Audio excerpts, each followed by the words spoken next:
ఇక్కడ ముందు మా వారు హోలీ ఆడడానికి రాను అని చెప్పారు. తర్వాత అనుకోకుండా కనిపించారు. ఇంకా అక్కడ మా ఫ్రెండ్స్కి హోలీ కలర్స్ పూస్తున్నప్పుడు అనుకోకుండానే వీడియోలు తీశారు. తర్వాత సడన్గా చూస్తే అక్కడ మా వారు కనిపించారు.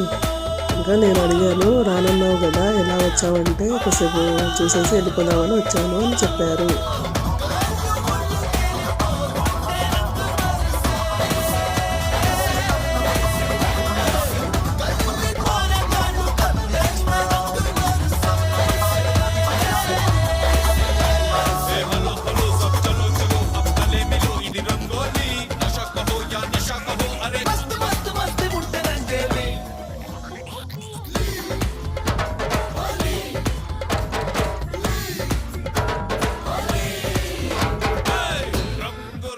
ఇంకా 3-4 వీడియోస్ మా వారి ఫోన్లో ఉన్నాయి.